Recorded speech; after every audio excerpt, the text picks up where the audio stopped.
just be open to opportunities because they're always in front of you. You just have to recognize them as an opportunity and not a distraction. And so just be open because there's incredible people right in front of you. This podcast encourages and empowers you to create your own unique real story, develop your own unique real statement, and discover your own unique real self. The power is yours. Good morning, Judy Hoberman. Previously, episode 1778 of the 12-minute convos, which was 2 years, 1 month, 4 days, 13 hours, and 30 minutes ago.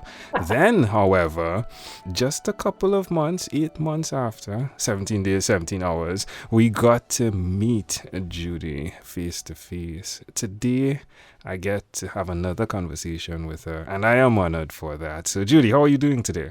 I am fabulous, and this is like one of the highlights of my day. So I am thrilled that you have asked me to do a repeat performance with you. Yeah, for sure. Now, this performance is one that has been prepared with life, right? This has been your experiences, the ups, the downs to this point, and you're helping other women. Please unpack how things have evolved. So, for me, because the company that I founded and started is all about women and the men that champion them. Things change every single day, whether it's through the news or whether it's through people's experiences. So what I do, because I am a coach and I am a trainer and an author and a radio show host, I try to keep things relevant. And sometimes it's easier than not. And when you are faced with, a lot of people talking about the same topic about women, everybody has a different perspective on it. So every day for me is different. I can say, well, today we're going to talk about women in leadership, but yet somebody says, well, no, we need to talk about, why women aren't promoted or why women don't do this. And I try to make things more positive and give the reasons why we do things. So everything's been great. We've done a lot of speaking, a lot of training, created a new training program that people are loving, and there's major transformation in there. So tell us about it. Don't run over that. Tell us more about that, please. So I had written my fourth book is Walking on the Glass Floor. And when I wrote the book, there's a lot of exercises in there. It's very self-reflective. And everybody kept saying, well, what's next? What can I do next? Because I'm learning so much about myself. So I thought, well, why don't we turn this into a training and really make it about not only the women in leadership positions, but the emerging leaders. And also, like I said before, the men that champion women. Why can't we put something together that really addresses all of that? So we did. And it's a 2-day training. And the very first one that we did, I remember in the first hour, everybody was crying. Wow. Yeah. And so first I thought, ooh, maybe I'm hitting, a sore spot that nobody wanted to go to. But what happened after that was what people really needed to get out. And it was a safe space for them and nothing was recorded. So they felt very comfortable. And once you realize that the root cause is what's holding you back, you figure out what that cause is, you are opening yourself up for more opportunities. So the day after we did that training, we ended it at 8:00 on a Thursday night. At 7 a.m. on Friday morning, I got a phone call from the CEO of that company. Now, I don't know about you, but I know for me, when I see a number coming up at 7 a.m. and it's a CEO and I just finished working with their people, You're in trouble. Right. That's where your head goes. And so I said, good morning. How are you? Like I was just really, and he said, do you have a minute? And I said, absolutely. What can I help you with? And he said, I just want to let you know my people are on fire. Wow. And so the conversation changed in my eyes anyway. And that's when I realized like what we put together, while we thought it was great, for somebody else who wasn't even there to hear how great it was really, eye-opening for us. So we've been doing that and people are loving it and really finding themselves in leadership positions that either they weren't sure they were really qualified for, or weren't sure if they really wanted to go after it, or weren't sure if they were even supposed to be there. So it's awesome. Yeah, many times we do speak about individuals identifying that this is the place they need to be, or this is what their calling is. But then there are other individuals who really don't know, right? They're kind of wondering. And again, I think it comes back to the SCIRT acronym that you developed. Is there like a TM on that, a trademark on that SCIRT acronym? On the SCIRT, no. There is a trademark on selling in a skirt and on walking on the glass floor and on women want to be treated equally, not identically. Those all have trademarks on it. The skirt was kind of hard to do. They said those are words that you put together, so we couldn't trademark it. But if somebody wants to use it, more power to them. I can't understand why anybody would say that was theirs, but stranger things have happened. Yeah. So let's dig into that, right? Standing out, keys to success, inspiration, result, and time management. It's interesting because most people think that we don't really have a challenge with them, but in reality, at least one of them has struck us, at least one. And for me, all five. It was all five that I suffered from. So,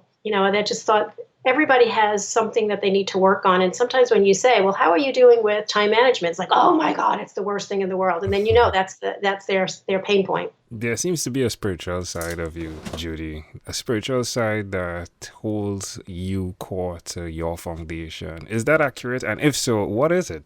I think it is very accurate. I'm not sure if I would call it spiritual. I guess it is, but I think for me, it's more about awareness. I really try to understand people. And sometimes, if to my own detriment, I trust everybody first until there's a reason not to. And sometimes there's a glaring neon light that says, don't trust me, and I trust them anyway. So I just try to find the positive in people and to try to find awareness of what they're struggling with. So yes, you could call it spiritual. I'm not sure. I think I would call it spiritual awareness, maybe. Yeah, there's something about your soul, right, that just helps create a space for others. And I guess that's what happened in that conference, right? In that event that the CEO then had to call 7 a.m. in the morning for. And it comes from you understanding the challenges in your life and how you can turn it around for the positive. Would you agree with that?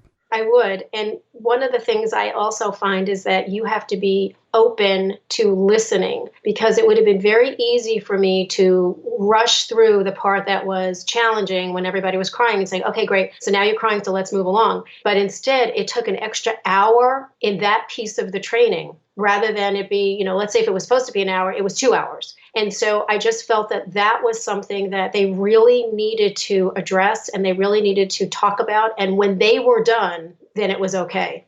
It's probably your boots. It's probably the fact that you're always wearing boots, right? And you've learned to adjust. I'm joking.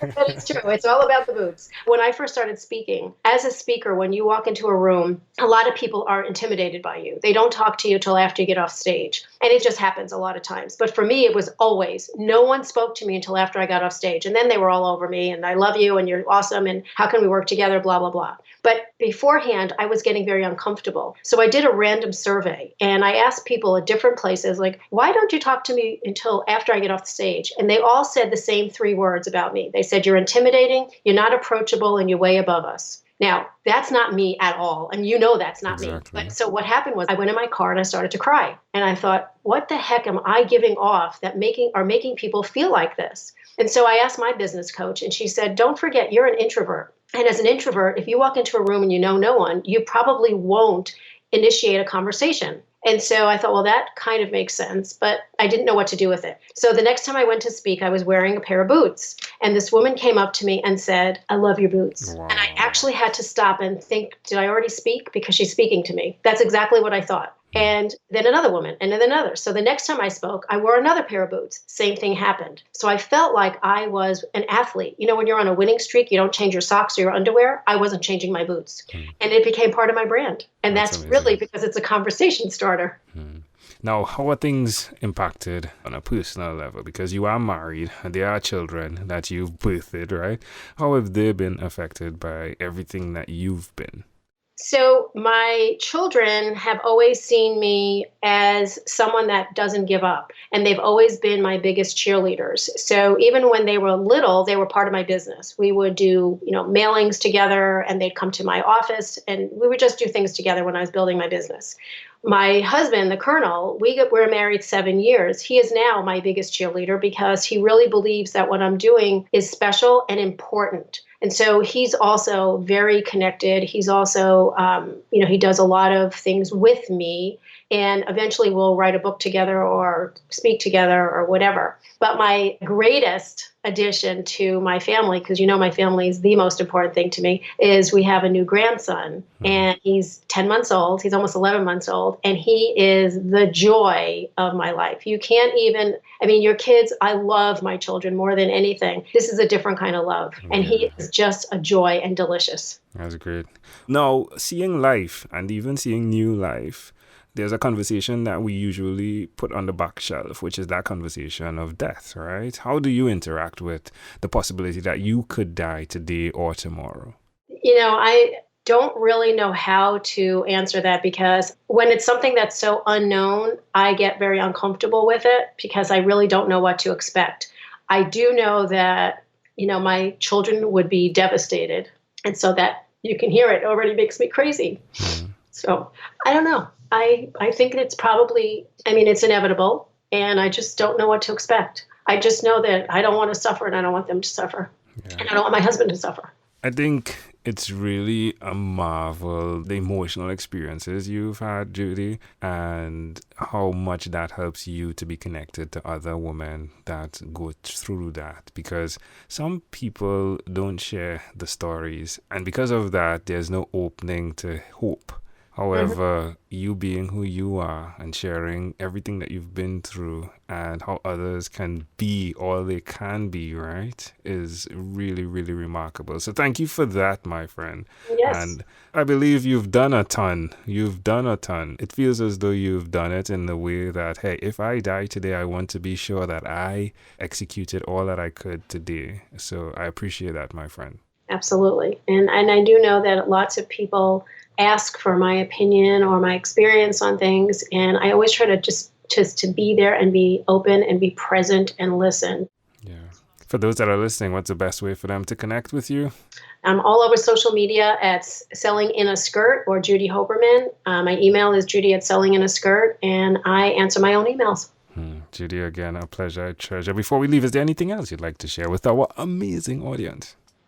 Just be open to opportunities, because they're always in front of you. You just have to recognize them as an opportunity and not a distraction. And so just be open, because there's incredible people right in front of you like you, because how would I ever have had these great conversations if I wasn't open to an opportunity? So I thank you. Thank you as well. Judy Hoberman, thank you for being on What is Inspired by 12-Minute Convos with Angel Jones. This podcast is produced by Pod Edits. Visit podedits.com for professional podcast publishing.